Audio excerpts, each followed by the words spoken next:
For almost 7 decades, a divide has existed between India's farmers. A divide no one talks about.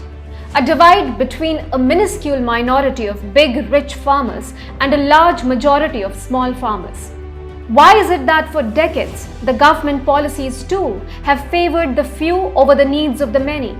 And why is the task of bringing a pioneering change to bridge this gap, to make the lives of small farmers easier, becoming increasingly difficult?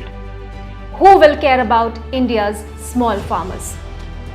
According to the IMF chief, Geeta Gopinath, India's new agrarian reforms have the potential to increase farmer incomes. But these reforms have been the subject of endless debates and even a protest that seems to be originating from and engaging only the few states that border New Delhi. Namaste and welcome to New India Junction. I'm Nivedita Tiwari, and today we are going to address the elephant in the room. This unfair and staggering gap between India's large and small farmers.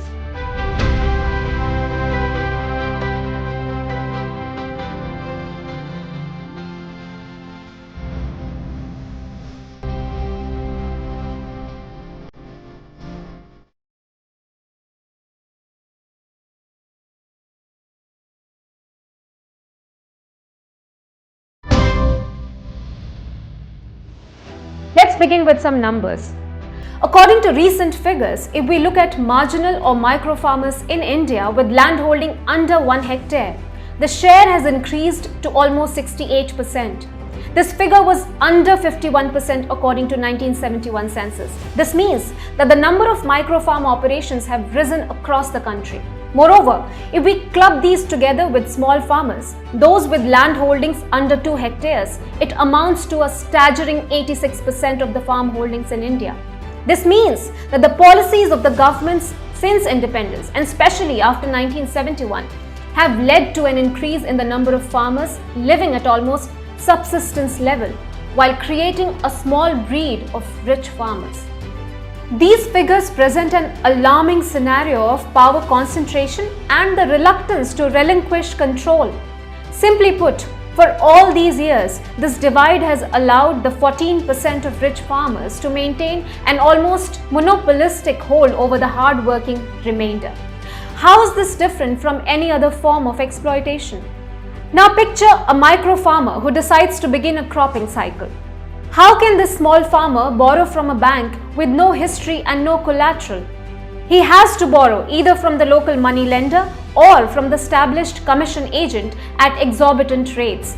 Both options linked directly to the rich farmers. This farmer, unable to incorporate economies of scale and proper mechanization due to his small land holding, toils hard, that too manually, and manages a good yield. But lo and behold, he can only sell to the agent at a bare minimum rate that doesn't even pay off his loan, thus beginning a vicious cycle of debt. Another micro farmer fares even worse. Due to a calamity, he loses his crop. This farmer was unable to get his crop insured due to, you guessed it right, a non-existent banking history and no collateral. What do these farmers do? Unable to bear losses, they either approach the money lender again or pray that their loans magically disappear. Along comes a party that promises a debt waiver to all small farmers. Now, even if you and I were in their position, we would grab on with both hands. The major shock, of course, comes later. These loan waivers benefit the same rich farmers who had lent money and resources to the smaller farmers. Without a formal system in place, the poor farmers find themselves conveniently outside the economic system. If the small farmers, the ones that desperately needed the waiver, were still left with a mounting debt, where did all the money go? Who benefited from it? What happened to the small farmers? If we keep applying this example over and over again for almost 70 years to the millions of small farmers, we come to just a few years ago. A disproportionate disparity in India's agri-sector and a continued life of subsistence for poor and small farmers. These farmers have been toiling hard in hopes of escaping the debt trap, but the opening never emerged until it did 6 years ago.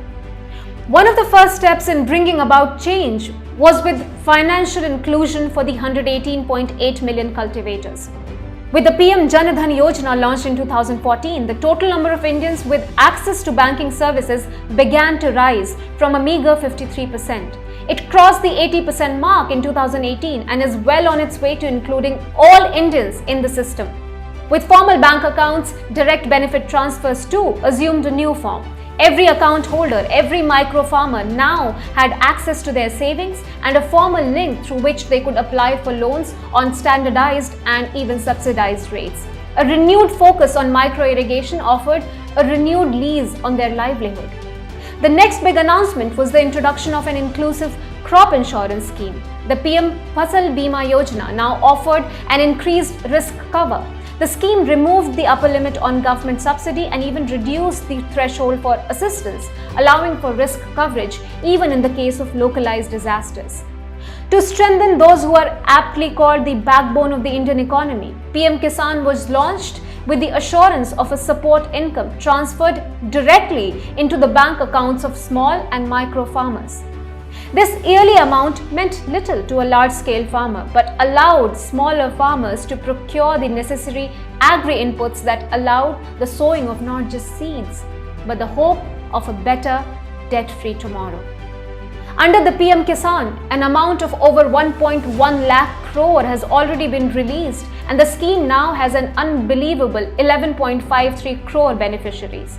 When compared to a promise of a one-time loan waiver for Rs 50,000 crore, it shouldn't be very hard to pick a winner. The final step came with the new reforms that offered every farmer, large or marginal, the freedom to sell to whoever they wanted, wherever they wanted, and at a price they agreed on. The same laws also created a conducive environment for contract farming. Every farmer would now be empowered to reap the benefits of a larger economy through their contract associations, as per their choosing. What's more, they would also receive benefits of technology like mechanization, higher yields and better services, all through the same contract while simultaneously earning a proportionate income based on their contribution. However, just as the final steps were being taken to make India's Annadatas truly self-reliant, there was the proverbial foot in the door. We have to ask ourselves, why is it that only these states are protesting? Is it because these states bordering the national capital happen to have the highest number of large farmers? Why haven't these protests spread to states like Bihar, West Bengal, Maharashtra, Tamil Nadu, or even other parts of Uttar Pradesh? Why would this minuscule yet resourceful section be this adamant to hoard government support and leave their hard-working peers behind? Why hasn't the protest spread despite such concerted efforts? Why aren't we talking about this? Who will care about India's small farmers? We leave you with these questions, discerning viewer. Dhanyavad and Namaste.